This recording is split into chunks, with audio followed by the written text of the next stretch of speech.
Yo, welcome to the show. World War II flow. Saoirse Teagan lyric, ready to go. Saoirse with the facts. Teagan digs deep. Lyric tells the stories. History we keep. World War II tales from front to home.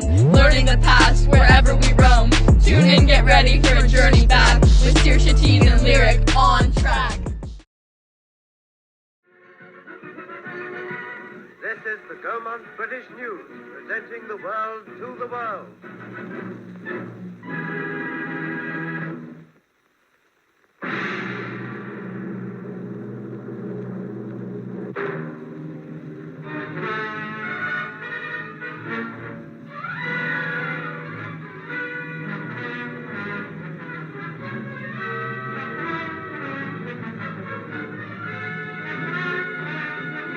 War in the Pacific has been a bogey threatening the world for many years. The rich possessions of the Western powers are now in mortal danger. And Japan's most deadly thrust was seen to be at Hong Kong as we received our first pictures from the Crown Colony since the declaration of Far Eastern War.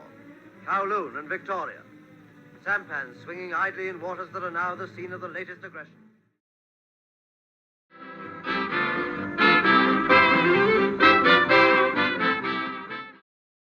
The lead up to the Battle of Hong Kong in December 1941 was a pivotal chapter in World War II, marked by a series of strategic decisions, geopolitical tensions, and military maneuvers. These factors culminated in a significant conflict between the British and Canadian forces against the Japanese army. By late 1941, the situation in East Asia had become increasingly precarious. Japan, aligned with Nazi Germany and Fascist Italy in the Axis powers, was determined to consolidate its control over Southeast Asia and cut off Western supply lines to China.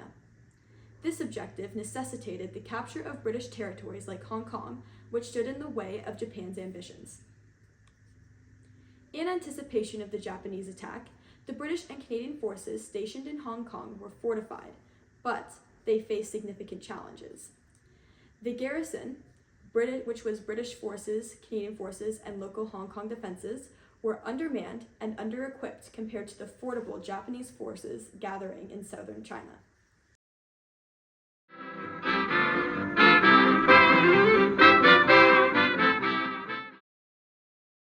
On December 7, 1941, Japanese aircrafts bombed Pearl Harbor, located in America.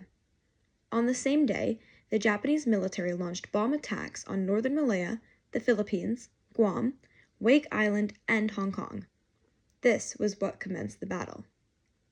On the morning of December 7th, soldiers were gathered at war stations.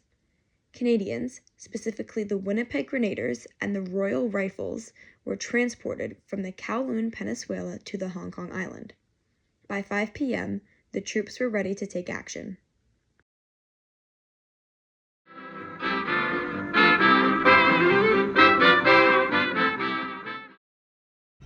On December 8, 1941, the Japanese invaded Hong Kong.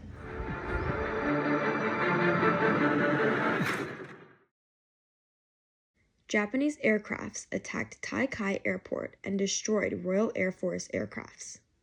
Allies were outnumbered 3-1. However, they didn't anticipate this.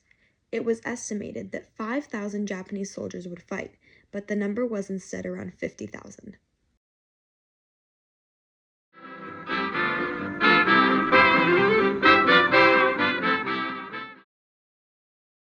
During the Battle of Hong Kong, the Shing-mun Redoubt played a crucial role in defending the mainland area of Hong Kong.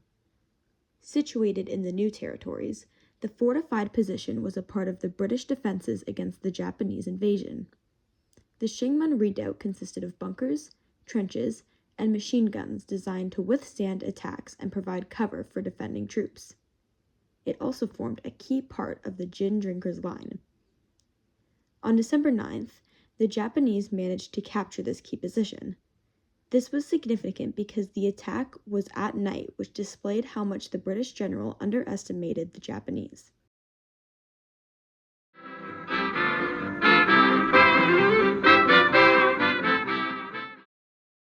During the Battle of Hong Kong, the gin drinkers' line became the primary defense line for the British and Canadian forces.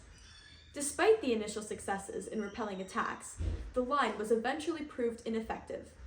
This was due to the effective Japanese, which the line ultimately could not withstand and collapsed on December 10th. This was super important for the battle as the Allies had to withdraw onto Hong Kong Island.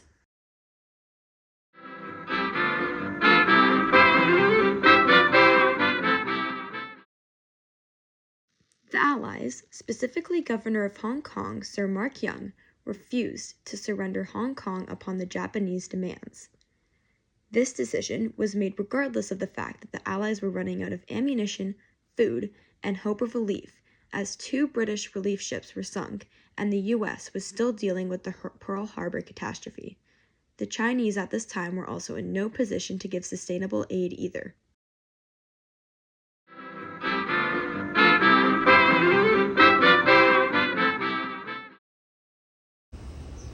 Hong Kong Island and Kowloon Peninsula were key targets due to their economic importance, facilities, and symbolic value as a British colony.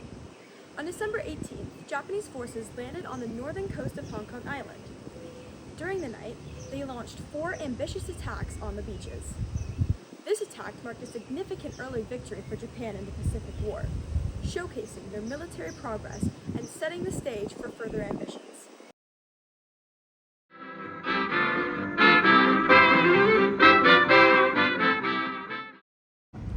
John Robert Osborne was very significant to the Battle of Hong Kong, as he was the first Canadian soldier to be awarded the Victoria Cross in World War II.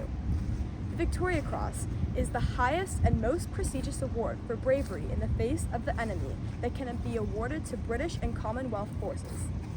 During the battle, Osborne, who was a major in the Winnipeg Grenadiers, led a counterattack against a Japanese landing force, despite being heavily outnumbered under intense fire.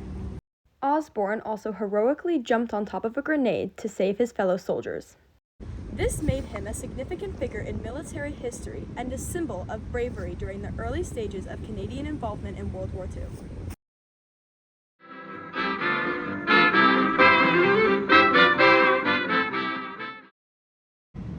Also locally known as Black Christmas, on December 25th, 1941, Britain's governor of Hong Kong, Sir Mark Young, surrendered to the Japanese forces. This was influenced by several key factors. Throughout the battle, there was an overwhelming Japanese superiority, meaning that British and Canadian soldiers were outgunned, facing superior tactics and equipment. For Young, he was also concerned about the safety and well-being of Hong Kong's civilian population. The prolonged bombardment and fighting had already taken a toll on the city, and surrendering was seen as a means to prevent further civilian casualties and destruction.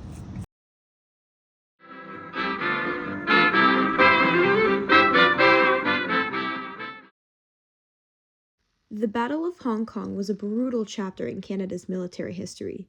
Of the almost 2,000 Canadians who sailed to Hong Kong in late 1941, more than 550 would never come home. Many died in the fierce combat, and others would perish in the conditions of Japanese prison camps.